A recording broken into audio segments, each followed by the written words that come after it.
Commerce access IGNOU. आज हम लोग अपनी जो हमारा MCQ 1 था उसका सेकेंड वाली क्लास करेंगे। ठीक है, तो हमने फर्स्ट वाली क्लास में अपने टॉप 5 क्वेश्चंस किए थे ना। आज हम लोग 5 या 6 क्वेश्चंस और करेंगे सो दैट कि आप लोग को मतलब जो भी टेस्ट के लिए आप लोग प्रिपरेशन कर रहे हो उसमें कोई बूस्टअप मिल जाए और आप लोग एक भी क्वेश्चन अपना छोड़ के नहीं आओ। देखो, अगर आप इसमें से एक भी क्वेश्चन छोड़ दोगे ना तो आप पेपर में क्वेश्चन छोड़ दोगे, और अगर आप यहाँ पे एक भी क्वेश्चन नहीं छोड़ोगे तो आप पेपर में एक भी क्वेश्चन नहीं छोड़ोगे। तो देखो, चॉइस आपकी है भैया कि आप लोग स्किप कर करके जल्दी से ख़त्म करके वीडियोस को ख़त्म कर दो तो कोई फ़ायदा नहीं है।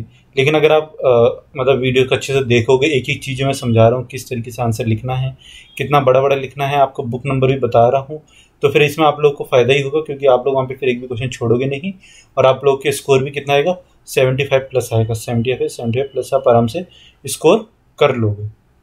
चलो स्टार्ट करें अपनी क्लास का। तो देखो, मैं आपको बुक नंबर भी बताता जाऊंगा, बुक का पेज नंबर भी, सो दैट कि आप लोग मतलब उसमें देख लो। और क्योंकि इतना बड़े बड़े आंसर है यहाँ पे लिखना पॉसिबल नहीं है ना क्लासेस में, तो इसके लिए हम लोग क्या करेंगे, बुक नंबर मैं आपको बताता जाऊंगा और आप लोग वहाँ से देख सकते हो। तो सबसे पहले हमारा आता है define the types of personalities. ये क्वेश्चन 100% ही आएगा। ठीक है, define the types of personalities. तो आप लोगों के लिए इसके लिए कौन सा पेज नंबर खोलना है अपना, इसमें आप खोलो बुक नंबर 3 का, MCQ 1 का बुक नंबर 3 का पेज नंबर 8। ठीक है, सबसे पहले आप पर्सनैलिटी की, इसमें देखो आप लिखना कैसे होगा आंसर, ये तो मैं आपको बता दिया। आपको यहाँ से आंसर देखना, देखो जैसे ये शीट आएगी आपकी, ठीक है, इस तरीके की आएगी। तो आप लोग यहाँ पे पहले आंसर लिखो व्हाट इज पर्सनैलिटी। ठीक है, यहाँ पे देखिए पर्सनैलिटी लिखो, कितने लगभग आधा पेज इसमें पर्सनैलिटी से भर दो। ठीक है, फिर उसके अंदर आप लोग क्या करोगे कि जैसे आपका ये हो गया ना, देखो नीचे मैं आपको बताता हूँ, फिर आपको क्या करना अलग अलग पेन से, फिर जैसे ये आपका हो गया। ठीक है, फिर यहाँ पे आप एक हेडिंग दोगे इस तरीके से, क्या ब्लैक पेन से देना है। ठीक है, पर्सनैलिटी टाइप्स, और इसको क्या करना है फिर अंडरलाइन कर देना है, और फिर उसके अंदर एक ऐसे करके एरो देना है, और फिर उसके अंदर आपका क्या होगा, पर्सनैलिटी टाइप्स हो जाएगा। अब आप एग्जामिनर को पता ले जाएगा कि हाँ भैया पर्सनैलिटी क्या हो, पढ़ के आए हो। ठीक है, तो वह आपके ऊपर क्या उसका एक कॉन्फिडेंस बन जाए कि हाँ भैया बच्चा बहुत ज़्यादा इंटेलिजेंट है, पढ़ के आया है। फिर उसके अंदर अब हम पर्सनैलिटी टाइप्स को अपने नीचे से यहाँ पे डिफाइन करना स्टार्ट कर देंगे। जैसे फर्स्ट वाली हमारी ये है the Myers Briggs type indicator. ठीक है, तो इसको पूरा पूरा डिफाइन करेंगे हम लोग, और देखो बुक में बहुत ज़्यादा अच्छे से भी दे रखा है। अब इसमें आपका process vision things with original mind have original ideas. ठीक है, हैव ग्रेट ड्राइव और spectacled critical independent determined stubborn, ये सब कुछ आपको लिख के आना है उसमें। ठीक है, क्या करोगे आप लोग, इसकी डेफिनेशन आप लोग लिख दोगे। ठीक है, और फिर उसके बाद में यहाँ पे ऐसे करके लिखोगे दिस इंक्लूड, फिर उसके बाद में यहाँ पे 1 करके यहाँ पे लिख दोगे, फिर 2 करके यहाँ पे लिख दोगे। तो यहाँ पे आप लिख दोगे क्या, process vision things with original mind, इस तरीके से लिख दोगे। तो इससे क्या होगा कि एक तो आपकी देखो शीट भी जल्दी से भर जाएगी पूरी। ठीक है, अगर आपको आंसर मतलब पूरा नहीं आता, छोटा सा ही आता है, तो भी आपकी शीट पूरी भरेगी, और तो एग्जामिनर के दिमाग में क्या चीज़ जाएगी, भैया शीट पूरी भर दी, इसका मतलब बच्चे को कहीं ना कहीं आता है। ठीक है, ये चीज़ समझ आई। फिर देखो बिग 5 पर्सनैलिटी टाइप्स जो है ना, ये आप तो 100% याद कर लो यार। ये इस वाले एग्जाम के लिए नहीं, ये मतलब कोई भी एग्जाम के लिए। ठीक है, इन फ्यूचर भी अगर आप कोई भी पेपर देने जाओगे तो उसके लिए भी याद करो। क्या है, एक्स्ट्रा वर्जन कौन से होते हैं हमारे, जो क्या करेंगे आपके रिलेशनशिप्स को क्या करेंगे, एक्स्ट्रा इंपॉर्टेंस देते हैं, मतलब इमोशनली कनेक्ट हो जाते हैं। एग्रीबलनेस, जो मतलब कि हर एक उस पर थिंकिंग है ना डिफरेंट मैनर, मतलब कि एक किसी हर एक मैनर पे थोड़ा अलग से हट के सोचे। क्या हम कहते नहीं कि यार ये तो अलग से हट के सोचते तो मतलब आदमी बेकार है, भैया वो आदमी बेकार नहीं, वो सबसे सही आदमी है, क्योंकि जो इंसान हट के सोचे वही सबसे अच्छा आदमी है।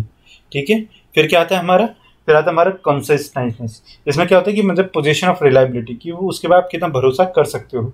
फिर क्या आता है हमारा इमोशनल स्टेबिलिटी, कि भैया वो इमोशन कितना स्टेबल है, स्ट्रेस कितना ले सकता है और स्ट्रेस के टाइम पे कैसे काम कर सकता है। फिर ओपननेस टू एक्सपीरियंस, तो ये कौन सारे लोग हो गए, ये वाले लोग हो गए जो काम करना चाहते हैं और रियलिटी में काम करते भी हैं। फिर क्या आती है हमारी एक्सट्रोवर्ट और इंट्रोवर्ट पर्सनैलिटी टाइप्स। ठीक है, तो देखो 4 ही तरीके की है ना, कुछ ज़्यादा है नहीं, आप लोग बहुत इजीली इसको याद कर लोगे। 5 तरीके की, सॉरी, एक इसमें रहेगी हमारी कौन सी, साइगोनोमी पर्सनालिटी टाइप्स। ठीक है, तो इंडोमॉर्फ हमारे कौन से होते हैं, जो हमारे फ्रेंडली नेचर के होंगे। ठीक है, और कैसे वाले लोग होंगे, जो मतलब कंसर्न करेंगे। ठीक है, और इनका मतलब नेचर किस टाइप का होगा, कंफर्ट को सीख करेंगे, और फिर इनका डिलीशियस फूड खाने का बहुत मन करता होगा, और इनकी पर्सनैलिटी ओवरऑल मतलब कैसी होगी कि अच्छी होगी, लोग इनको क्या करेंगे, लाइक करेंगे। ठीक है, फिर आ जाते हैं हमारे मेसोमॉर्फ। तो मेसोमॉर्फ हमारे किस टाइप के होते हैं, जिनके हम लोग ये मतलब नॉर्मल से लोग होते हैं, कोई मतलब ठीक है, और इनके जो फिजिक्स होगा ना वो बहुत ज़्यादा अच्छा होगा, मतलब इनको देखने में अच्छे लगेंगे, या फिर हमारे के मतलब फिजिकली मतलब बहुत ज़्यादा स्ट्रॉन्ग से टाइप के होंगे, ठीक है। और इनकी मतलब बॉडी वॉडी अच्छी होगी। ये पुराने टाइप के हैं, ऐसे रियलिटी में अब है नहीं, ये पुराने टाइप के हैं, ठीक है। तो लेकिन आपको पढ़ना तो है, बुक में है। तो फिर क्या आता है हमारा एक्टोमॉर्फ। तो एक्टोमॉर्फ हमारे कौन से आते हैं? ये ectomorph body is type of characterised by thin and flat chest, ठीक है। जैसे मतलब थोड़ा ऐसे लोग जो शाय हैं या फिर सोशल अट्रैक्शन पसंद नहीं करते, तो वो किस में आते हैं? हमारे एक्टोमॉर्फ में आते हैं।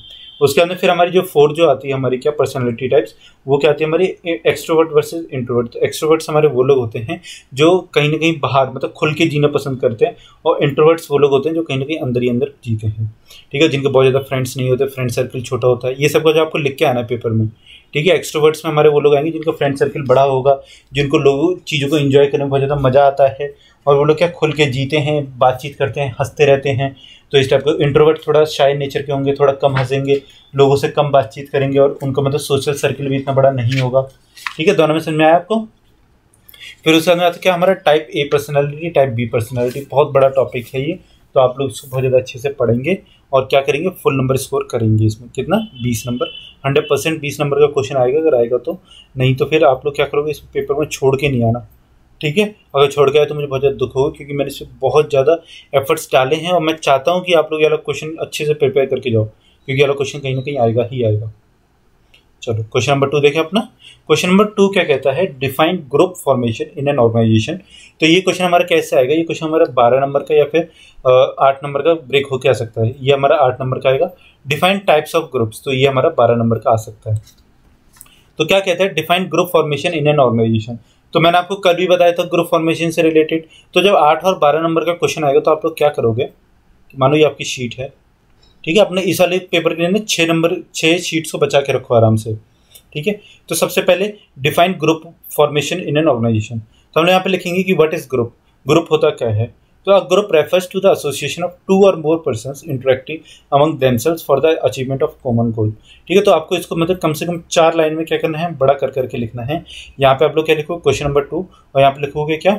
ग्रुप, और फिर उसको अंडरलाइन करके यहाँ पे ग्रुप की 4 से 5 लाइन में अपनी डेफिनेशन लिखोगे। फिर उसके बाद 2 लाइन छोड़ोगे। फिर हमसे क्या पूछा है? Define group formation in an organisation, कि ग्रुप फॉर्मेशन होता कैसे है, ठीक है। आपको मान लो कि क्वेश्चन नहीं आ रहा, लेकिन आप क्या पढ़ के गए थे? आप टाइप्स ऑफ ग्रुप्स इसमें पढ़ के गए थे। तो आप लोग क्या करोगे ना, आप लोग यहाँ से लिख दोगे types of groups in an organisation, ठीक है। फिर उसको 2 में डिवाइड करोगे, एक फॉर्मल और एक इनफॉर्मल। फॉर्मल को यहाँ पे डब्बे में डाला, इनफॉर्मल को यहाँ पे डब्बे में डाला। आपकी वाली शीट पूरी भर गई, ठीक है। एक शीट आपकी पूरी हो गई। फिर आप लोग नेक्स्ट वाली शीट पे जाओगे। तो जब आप लोग नेक्स्ट वाली शीट पे जाओगे तो मैं बता दूं आपको उसमें क्या क्या आपको लिखना है। तो एक हमारी शीट पूरी होगी ना। अब देखो इसमें आपको फिर सबसे पहले फॉर्मल यहाँ पे वर्किंग ग्रुप से स्टार्ट करना है। फॉर्मल ग्रुप का मतलब लिखना है। फॉर्मल ग्रुप्स का मतलब देखो बुक में दे रखा है आपको, मैंने आपको बताया कौन सा पेज नंबर खोलना है। तो आप लोग इसमें खोलो बुक नंबर 4 का पेज नंबर 8। आगे आप लोग इस पे अब देखो फॉर्मल वर्किंग ग्रुप्स की इसमें एक डेफिनेशन दे रखी है। आप लोग इसको डेफिनेशन लिख दो कितने? 3 लाइन में, ठीक है। 3 लाइन में डेफिनेशन लिखना, क्योंकि हमको मतलब ऐसा भी नहीं सारे पेज इन पे भर देना है। फिर इसके बाद में टाइप्स ऑफ फॉर्मल ग्रुप्स में 2-2 लाइन का command group, committees, the team, the self manage work teams. यानी आपकी लाइन पूरी होगी, पूरा पेज भर गया आपका, ठीक है। अब इसको छोड़ के आप लोग आगे वाले तीसरे नंबर पेज पे जाओगे। अब देखो आपको क्या है 8 और 12 दोनों नंबर का इसमें क्या करना है? कंप्लीट करना है। तो आप लोग ज़्यादा इसमें मतलब ऐसा नहीं कि एक ही से 3 पेज भर दिए। अब बस इससे आपको कितना 2.5 पेज भरना था। 1 पेज आप पहले भर चुके थे। अब आपको क्या है इनफॉर्मल वर्किंग ग्रुप जब हमारे आते हैं तो इसमें 2 ही तरीके के हैं। तो यहाँ पे 2-3 लाइन में इनफॉर्मल ग्रुप्स की डेफिनेशन, और यहाँ पे आगे 2-2 लाइन में। तो मतलब ऐसे करके आपका यहाँ पे 2.5 पेज में आंसर पूरा हो जाएगा। और जब आपका 2.5 पेज में पूरा हो गया तो अब आपके पास में कितने लगभग 3-3.5 पेजेस और बचते हैं। किसके लिए? डिफाइंड टाइप्स ऑफ ग्रुप्स के लिए, ठीक है। वो सॉरी ये अरे यार गलती होगी क्या, ये टाइप्स ऑफ ग्रुप्स अपना यही वाला हो गया ना, ठीक है। तो आप लोग इसको मतलब टाइप्स ऑफ ग्रुप को यहाँ पे डिफाइन कर दो। चलो मैं इस वाले क्वेश्चन को आपको दोबारा से स्टार्ट कर देता हूँ, कोई बात नहीं। वो एक्चुअली क्या हो कि मैंने define group formation in an organisation उसको कर दिया। तो आप लोग देखो इसको आपको 2.5 पेज पे करना है, जो हमारा 8 नंबर का क्वेश्चन है। और टाइप्स ऑफ ग्रुप्स को आपको कितने 12 नंबर पे करना है, ठीक है। तो आप लोग इसको 3 पेजेस का लिखोगे किस तरीके से। टाइप्स ऑफ जैसे वर्किंग ग्रुप्स पे हो गया हमारा, तो मैं पहले इसको बता देता हूँ आपको। तो इसमें सबसे पहले आप ऐसे बनाओगे ग्रुप्स, ठीक है। यहाँ पे हमारा फॉर्मल ग्रुप्स, यहाँ पर हमारा इनफॉर्मल ग्रुप्स। तो इसके नीचे आप लोग इसके चारों लिख दो command groups, committees, team and हमारे सेल्फ मैनेज वर्किंग टीम्स। ठीक है, यहाँ पे एक पेज हो गया आपका, और यहाँ पे आपका क्या लिखोगे, फ्रेंडशिप ऑफ इंटरेस्ट ग्रुप्स। तो ये आपका एक पेज पूरा हो गया इसमें। ठीक है, आपको 3 पेज भरने थे, एक पेज पूरा हो गया आपका। एग्जामिनर को क्या लगेगा, भैया बच्चे को बहुत कुछ आता है, भले ही आपको पेपर में ज़्यादा लिखना नहीं आता, लेकिन आप इस तरीके से पेपर में ज़्यादा लिख सकते हो। फिर क्या आता है हमारे, फिर यहाँ पे लिखो फॉर्मल ग्रुप्स। फॉर्मल ग्रुप्स की क्या लिखो, डेफिनेशंस लिखो, और फिर उसके अंदर 3 से 4 लाइन की उसकी डेफिनेशन लिखो यहाँ पे, और फिर उसके अंदर इसको कमांड ग्रुप में आप 3 लाइन लिखो। अब आपको 3-3 लाइन लिखनी पड़ेगी इसमें, ठीक है, क्योंकि आपको पेज अपने भरने हैं। सेल्फ टीम आपके यहाँ पे भर गया कितना, एक और पेज जैसे भरा, फिर आप नेक्स्ट वाले पेज पे जाके उसको इतना पेज लगभग भर दो, कितना 1/4 ऊपर का, और फिर नीचे लिखो इनफॉर्मल ग्रुप की यहाँ पे डेफिनेशन 3 से 4 लाइन में, और यहाँ पे लिखो इंटरेस्ट ग्रुप्स, और यहाँ पे क्या लिख दोगे आप, अपने फ्रेंडशिप ग्रुप्स। ठीक है, ये चीज़ आपकी क्या होगी, आपके पूरे के पूरे 3 पेज भी भर गए, और आपके एग्जामिनर ने सोचा कि बच्चे को तो बहुत कुछ आता है, भले ही आपको इतना ज़्यादा नहीं आता उस पे क्वेश्चन के बारे में। कोई बात नहीं, ऐसा होता है, पता है, हर कोई क्वेश्चन मतलब हर बच्चे को आ जाए ऐसा पॉसिबल नहीं है, क्योंकि पेपर में तो अगर आपको हर एक क्वेश्चन आता होगा तो फिर मतलब, क्योंकि अब आप अगर ईयरली क्लासेस देखोगे तो आपको आएगा ही, अगर क्लासेस नहीं देख के जाओगे तो नहीं आएगा। और फिर मतलब ऐसा भी है कि कई बार याद नहीं आता उस जगह पे जाके, इतना थ्योरी हमको समझ में नहीं आती कि क्या क्या लिखें, क्या क्या करें, तो हमको ऐसे मतलब इस तरीके से आंसर्स को अपने बड़ा करना पड़ता है। फिर उसके अंदर क्या था हमारा, define group formation in an organisation.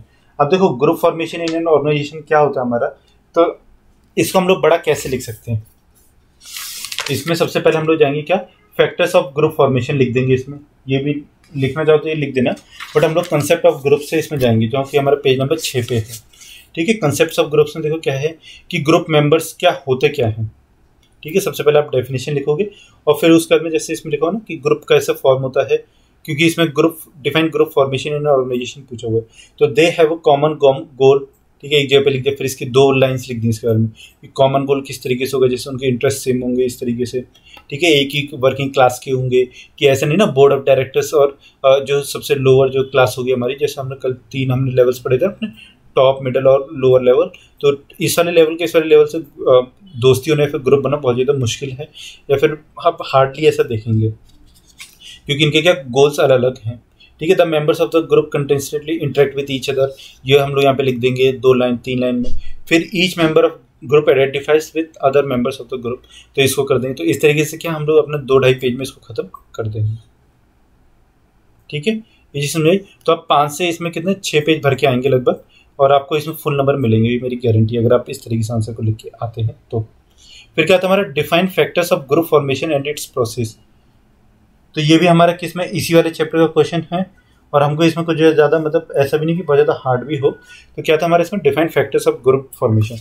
तो देखो अब आप पेज नंबर 7 पे आओ, जिसमें क्या हमारे साइकोलॉजिकल फैक्टर्स है, कि मतलब आपके दिमाग को प्रभावित करना। सोशल फैक्टर्स मतलब लगभग ऐसा होता है ना कई बार कि मतलब जो आपके कई बार ऐसा होता है कि आप जैसे यूपी के हैं, तो आपके दोस्त भी जाता है यूपी के बने, अरे तू यूपी से, अरे वाह मैं भी यूपी से हूँ, तुम कहाँ से, भैया हम भी यहाँ से, अरे वाह यार, तो आप लोग दोस्त, क्योंकि आपके सोशल फैक्टर्स कहीं ना कहीं आपकी मतलब विचार एक दूसरे से मिलते होंगे। फिर क्या था हमारे सिक्योरिटी फैक्टर्स। कई बार जैसे हम लोग देखते हैं कि हमारी ट्रेड यूनियंस वगैरह होती हैं, तो वो भी एक क्या ग्रुप का एक पार्ट हो सकती हैं। फिर हमारे इकोनॉमिक फैक्टर्स मतलब लगभग सेम सैलरी वाले या फिर सेम जो हमारी पोस्ट होती है उन लोगों की दोस्ती एक साथ हो जाती है। फिर क्या था हमारे कल्चरल फैक्टर्स, अगर हम लोग जैसे साउथ इंडियंस हैं तो साउथ इंडियंस का एक अलग ग्रुप बन सकता है, नॉर्थ इंडियंस का अलग बन सकता है। इसी तरीके से जो हम देखते हैं नॉर्थ ईस्ट का लगभग कभी कभार अलग ग्रुप्स होते हैं। तो इस तरीके से हमारे कल्चरल फैक्टर्स आते हैं। ठीक है, आपको ये चीज़ समझ आई। तो इनको आप क्या करोगे, देखो जब आएगा ना define factors of group formation, तो ये आपको कितने नंबर का आएगा, ये हमारा 12, और प्रोसेस हमारे 8 नंबर की आएगी। ठीक है, तो 12 में हमको कितने लगभग 3 पेज लिखने हैं, और 8 में हमको कितने 2 पेज लिखने हैं। तो जब हमारा 12 नंबर का आएगा, तो 12 में देखो 3 पेज बहुत ज़्यादा कोई हार्ड नहीं है। आप लोग किस तरीके से करोगे इसको, ग्रुप की एक डेफिनेशन लिख दोगे यहाँ पे फिर से। ठीक है, पेज भरने के लिए ग्रुप की एक डेफिनेशन लिख दी। फिर उसके बाद में यहाँ पे हमारा फैक्टर्स ऑफ ग्रुप फॉर्मेशन, तो यहाँ पे बीच में आप ऐसे बना दो, और यहाँ पे ऐसे के डब्बे बना दो, ताकि एग्जामिनर को लगे कि आपको सब कुछ आता है, आपने कुछ भी मतलब ऐसे नहीं टेप टाप के लिख रहे हो। ठीक है, और फिर इससे ऐसे करके यहाँ पे एक बना दो, तो आपका देखो एक पेज भर गया, और एग्जामिनर को भी क्या होगा, बहुत ज़्यादा सुंदर भी लगी ये चीज़। ठीक है, तो आपको क्या करेगा, लगभग इसमें आपको स्टार्टिंग में क्या 12 में से कितना, देखो जब एग्जामिनर को पता लग गया कि हाँ भाई आपको आता है, तो वो आपके आगे वाले क्वेश्चन पे कम एफर्ट्स डालेगा, और आप लोग उस वाले ये उसमें क्वेश्चन में ज़्यादा स्कोर कर सकते हो। फिर इसके अंदर जब हमारा हो गया, फिर यहाँ पे साइकोलॉजिकल फैक्टर्स लिखो। लगभग आधा पन्ना इसका लिख दो, सोशल फैक्टर्स का आधा पन्ना लिख दो, ठीक है। इस तरीके से आप लोग क्या 3 अपने पूरे पन्ने भर दोगे। और फिर उसके अंदर क्या आता है हमारा एंड एट्स प्रोसेस। तो देखो प्रोसेस में मैंने आपको बताया हुआ जैसे आपका ये पेज है, ठीक है। आपको मतलब नहीं आ रहा है ये वाला क्वेश्चन, ठीक है। फॉर्मिंग आप भूल गए क्या कि इनकी डेफिनेशन थी, बट आपको सिर्फ और सिर्फ क्या है पॉइंट्स याद आ रहे हैं। तो आप लोग क्या करो, यहाँ पे लिखो फॉर्मिंग, यहाँ पे लिखो क्या स्टॉर्मिंग, यहाँ पे लिखो क्या नॉर्मिंग, यहाँ पे लिखो परफॉर्मिंग, यहाँ पे लिखो एडजॉर्निंग, ठीक है। फिर इनके बीच में से एरोस दो। तो एग्जामिनर को एक चीज़ समझ में आ जाएगी कि हाँ भैया आपको क्या है कि कहीं ना कहीं आपको ये चीज़ आती है कि डेवलपमेंट ऑफ ग्रुप जो है या फिर ग्रुप की जो प्रोसेस है वो किस तरीके से होती है ना। तो इसके लिए आप पेज नंबर कौन सा खोलोगे, पेज नंबर खोलो 10 सेम चैप्टर का, ठीक है। तो इस फॉर्मिंग का मतलब क्या होता है, देखो फर्स्ट स्टेज यही होती है हमारी कि हम लोग अपने ग्रुप को फॉर्म करें, किस तरीके से हम लोग फॉर्म करते हैं वो। फिर क्या था हमारा स्टॉर्मिंग। अब देखो जब 10 लोग एक साथ मिलेंगे तो कहीं ना कहीं अपने विचारों को व्यक्त करेंगे कि भैया कि मेरे विचार में ऐसा होना चाहिए, मेरे विचार में ऐसा होना चाहिए, ठीक है। तो जब हमारे विचार सबके अलग अलग मिलेंगे और उसकी वजह से क्या होगा कि मतलब देखो जब हम कई बार एक कहावत भी होती कि मतलब जब 10 बर्तन एक साथ मिलेंगे तो वो खटकेंगे। तो वही बात होती है कि जब 10 लोग एक साथ आएंगे तो वो लोग क्या करेंगे, कहीं ना कहीं अपने विचार रखेंगे। तो उसकी वजह से क्या होगा कि उनमें उसमें एक स्टॉर्म क्रिएट होगा, ठीक है। मैं आपको एग्जाम याद करने के तरीके बता रहा हूँ। तो सबसे पहले फॉर्म होगा, ग्रुप फॉर्म होगा, फिर उसमें क्या होगा स्टॉर्म आएगा कि मतलब भूचाल सा आएगा। भूचाल में क्या होगा, सब लोग अपने अपने क्या रखेंगे, विचार रखेंगे कि ना भैया मेरी बात मानो, मेरी बात मांगो। फिर उसके बाद में क्या होगा कि कहीं ना कहीं वो लोग एक मुद्दे पे जाके पहुंचेंगे कि हाँ भैया सबके अपने अपने पॉइंट्स ले लिए। और अब हम लोग क्या करेंगे, अब हम लोग अपने एक नॉर्म्स फॉलो करते हैं कि हम लोग मतलब इस तरीके से उसको चलाएंगे, किसको, अपने अपने ग्रुप्स को चलाएंगे। और उससे क्या होगा, हमारे नॉर्म्स कुछ क्रिएट होंगे। फिर उसके अंदर ग्रुप क्या करेगा, परफॉर्म करना स्टार्ट कर देगा, ठीक है। जब परफॉर्मिंग हो जाएगी फिर उसके अंदर जब वो अपने एक मतलब उद्देश्य पे पहुंच जाएगा उसके अंदर फिर ग्रुप क्या करेगा, छोड़ देगा उसको, ठीक है। तो लोग लेफ्ट कर जाएंगे धीरे धीरे करके। जैसे हम लोग क्या होता है कई बार हमारे ग्रुप के क्या बनते हैं, कॉलेजेस के ग्रुप्स बनते हैं। और फिर जैसे जैसे हमारे ईयर पूरा हो जाता है फिर हम लोग ग्रुप को छोड़ते चले जाते हैं और फिर हम लोग अपनी नई लाइफ में आके बिजी हो जाते हैं। तो ये सब कुछ उसी तरीके से होता है। समझ में आया? तो देखो अब मैंने आपको उसमें बता भी दिया आपको क्या क्या लिख के आना है और इजी वे में समझा भी दिया, सो दैट कि अगर आपको मतलब डेफिनेशन समझ में नहीं आ रही हो, याद नहीं कर पा रहे हो, तो आप लोग बस इन चीज़ों को याद रखना तो आपको सब कुछ समझ में आ जाएगा और आप लोग क्या कर पाओगे, इन पेजों को अपने भर पाओगे। ठीक है, चलो आगे चले क्वेश्चन पे अपने। Question number 4, define communication and the principles of good communication. बहुत ज़्यादा इंपॉर्टेंट टॉपिक है कि डिफाइन कम्युनिकेशन करना हमको। तो देखो डिफाइन कम्युनिकेशन के लिए आप कौन सा चैप्टर खोलोगे अपना, इसमें है आपका सेम बुक का पेज नंबर आप खोलो 12 एंड 24। सबसे पहले 12 पे आ जाओ, अच्छा 12 तो इसी का 24 खोलो आप, ठीक है। तो 24 पे क्या है, आपके प्रिंसिपल्स ऑफ गुड कम्युनिकेशन है। तो देखो ये क्वेश्चन कैसे आएगा, हमारा प्रिंसिपल्स ऑफ गुड कम्युनिकेशन आपसे पूछा जाएगा 12 नंबर का, ये हमसे डिफाइन कम्युनिकेशन, ठीक है, ये पूछा जाएगा हमसे 8 नंबर का। या फिर इसमें define communication and it's process पूछ सकता है 8 नंबर में। तो प्रोसेस मैंने आपको बताया था किस तरीके से, कल वाली क्लास में मैंने आपको समझा दिया था, ठीक है। तो देखो आप डिफाइन कम्युनिकेशन जब आएगा तो आप लोग को क्या करना है, शीट बना देता हूँ सबसे पहले आपके, ये हमारी क्या होगी, शीट हो गई, ठीक है। यहाँ पे हमारा क्या कम्युनिकेशन की डेफिनेशन लिखनी है। तो कम्युनिकेशन की हम लोग डेफिनेशन की 3-4 लाइन में कि मतलब 2 वे प्रोसेस है, ये है वो है, जो मैंने कल आपको समझाया था। फिर उसके बाद में हम लोग क्या, जैसे हमको कुछ नहीं आ रहा है इसके आगे, हम लोग क्या करेंगे, फॉर्मल कम्युनिकेशन कर देंगे, इनफॉर्मल कम्युनिकेशन कर देंगे यहाँ पे, ठीक है। यहाँ पे हम लोग फॉर्मल कम्युनिकेशन का एक ऐसे पैराग्राफ वो बनाएंगे बॉक्स, यहाँ पर हम लोग अपना इनफॉर्मल कम्युनिकेशन का एक बॉक्स बनाएंगे। तो फॉर्मल कम्युनिकेशन हम लोग लिख देंगे, डाउनवर्ड कम्युनिकेशन है, अपवर्ड कम्युनिकेशन है, हॉरिजॉन्टल है, ठीक है, सिंगल स्टैंड है, गॉसिप है, प्रोबेबिलिटी है, क्लस्टर है। अब देखो इसमें हम लोग ड्राइंग कैसे बनाएंगे, अपनी ड्राइंग बना दोगे ना तो आप और भी ज़्यादा अच्छे हो जाओगे, फिर तो आपको 100% नंबर आने से कोई नहीं रोक सकते सारे क्वेश्चन। सिंगल स्टैंड में मतलब ऐसे बनाओ, बुक में देखो बना रखी होगी इसमें, ठीक है, इस तरीके से बना दो। फिर हमारा गॉसिप आता है, तो गॉसिप में क्या कि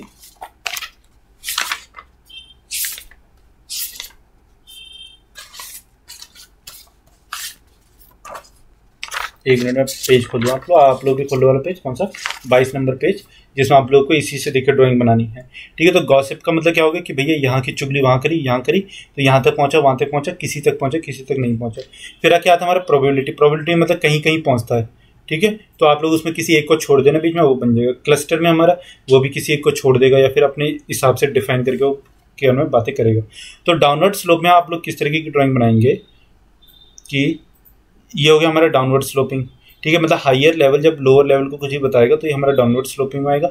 अपवर्ड स्लोपिंग में जब हमारी लोअर लेवल से अपवर्ड हायर लेवल में बात जाएगी तब, और हॉरिजॉन्टल में हमारा इस तरीके का कम्युनिकेशन होगा, ठीक है। फॉर्मल कम्युनिकेशन ज़्यादातर वन वे कम्युनिकेशन होता है, जबकि इनफॉर्मल कम्युनिकेशन कैसा हो सकता है, टू वे कम्युनिकेशन या किसी तरीके का हो सकता है। फिर क्या आता है हमारे प्रिंसिपल्स ऑफ गुड कम्युनिकेशन हमारे आते हैं। इसको कई बार हम लोग 7C के नाम से भी जानते हैं। अगर आप लोग पेपर में 7C is also called the good communication, principles of good communication लिख के आ जाओगे तो आपको बहुत ही ज़्यादा मतलब उसके दिमाग में अच्छा प्रभाव पड़ेगा और आपको अच्छा खासा नंबर दे देगा। तो क्लियर मैसेज होना चाहिए, कंसाइज होना चाहिए, मतलब छोटा होना चाहिए, बहुत ज़्यादा बड़ा नहीं होना चाहिए, कंक्रीट होना चाहिए, ठीक है, करेक्ट होना चाहिए, कोहेरेंट होना चाहिए, ठीक है, कंप्लीट होना चाहिए एंड कोरेटेस होना चाहिए। मतलब सारे के सारे हमारे क्या है प्रिंसिपल्स ऑफ गुड कम्युनिकेशन है। आप लोग उसको क्या सबसे पहले यहाँ पे लिखोगे प्रिंसिपल्स, ये कितने नंबर का 12 नंबर का क्वेश्चन आएगा लगभग, प्रिंसिपल्स ऑफ गुड कम्युनिकेशन।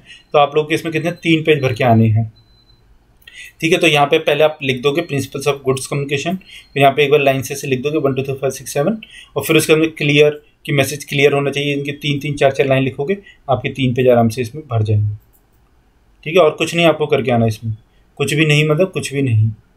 चलो आगे चले अपना डिफाइन। देखो मेरा ये उसूल है कि मैं लास्ट वाला क्वेश्चन आप लोगों के लिए खाली छोड़ूंगा क्योंकि क्वेश्चन बहुत ज़्यादा बड़ा होता है। तो ये आता है किसमें, हमारे 5th वाली बुक आप उठा लो अपनी, define organisation culture and dimensions of organisation climate, ठीक है। तो ऑर्गेनाइजेशन क्लाइमेट बहुत ज़्यादा इंपॉर्टेंट है, आप उसको पढ़ते जाओ। तो फर्स्ट वाला चैप्टर ये अगर हम खोलेंगे तो इसमें हमको पेज नंबर 7 पे बेसिक एलिमेंट्स ऑफ कल्चर मिल जाते हैं, ठीक है। तो आप लोग इनको याद करना और अच्छे से मतलब याद कर लो इनको कि आर्टी क्राफ्ट्स है, बेसिक असम्पशंस हैं, इस तरीके से। फिर डेवलपमेंट ऑफ ऑर्गेनाइजेशन कल्चर, क्योंकि 10 नंबर का भी क्वेश्चन आ सकता है पेपर में, कि मतलब एक तो आपको 20 नंबर का क्वेश्चन बन सकता है और 10 नंबर के जो शॉर्ट नोट्स होते हैं ना उसमें आ सकता है डिफाइन ऑर्गेनाइजेशन कल्चर इस तरीके से, या फिर डायमेंशंस ऑफ ऑर्गेनाइजेशन क्लाइमेट के बारे में पूछ लेगा आपसे, ठीक है। अब ये लो आप लोग कौन से अपने पेज नंबर बुक से करेंगे और पेज नंबर 5 से, बुक नंबर 5 से करेंगे। और इसमें देखो ऑर्गेनाइजेशन डेवलपमेंट जो है हमारा यूनिट नंबर 19 है, इसको भी एक बार अच्छे से कर लेना, क्योंकि अगर ये वाला चैप्टर छोड़ा तो कोई ना कोई एक आपका 10 नंबर का या फिर शॉर्ट नोट्स का जो क्वेश्चन है वो छूट जाएगा, ठीक है। और मैं नहीं चाहता कि आपका कोई भी क्वेश्चन छूटे, ठीक है। टॉप 5 क्वेश्चन आपके हो गए आज फिर से। तो आपके कैसे इस तरीके से आपके 10 क्वेश्चन पूरे पूरे क्या हो तैयार हो गए। अगर आप इन्हीं वाले 10 क्वेश्चन को मतलब करके भी चले जाओगे ना तो भी आप पेपर में पास तो हो ही जाओगे। अब मैं नेक्स्ट वाली वीडियोस में भी आपको कुछ और भी इंपॉर्टेंट क्वेश्चंस बताऊंगा, और जब आप ये सारे के सारे कर लोगे तो उसमें आप कितना लगभग 70 से 75 अपना स्कोर आराम से कर लोगे। देखो कोई भी क्वेश्चन स्किप नहीं करना कि भैया हार्ड है इजी है, कुछ नहीं यार, हार्ड इजी कुछ नहीं है। 4-5 दिन पढ़ना है और उसके बाद में तो कुछ नहीं, सब कुछ एक जैसा ही है, फिर तो ये पास हो जाओगे, फिर दोबारा से पढ़ना नहीं है, ठीक है। चलो अब करें अपना कि हमारे चैनल पर अगर आप पहली बार हैं तो प्लीज़ हमारे चैनल को सब्सक्राइब करो, अपने ग्रुप तक पहुंचाओ इस वाले चैनल को, और बताओ उन लोगों को कि किस तरीके से हम लोग क्या अपना एक फ्री बैच आप लोगों के लिए लॉन्च किए हुए हैं, जिसमें आप लोगों को हम लोग पूरे 15-20 लगभग क्वेश्चन हर एक चैप्टर के बताएंगे, ठीक है। तो आप हमारे चैनल को सब्सक्राइब कीजिए, हमारी वीडियोस को लाइक कीजिए अगर आपको अच्छी लगती हैं, दूसरे बच्चों तक शेयर कीजिए, अपने दोस्तों फ्रेंड उनका भी भला करो भाई, बताओ उनको किस तरीके से हम लोग क्या कर रहे हैं। फ्री बैच आप लोगों को दे रखा है किसका, हमारे इग्नू कोर्स का, ओके। चलो अपनी वीडियो को यहीं पे ख़त्म करता हूँ, कल मिलेंगे अपनी नेक्स्ट वाली वीडियो के साथ में। Okay, thank you so much for watching this video.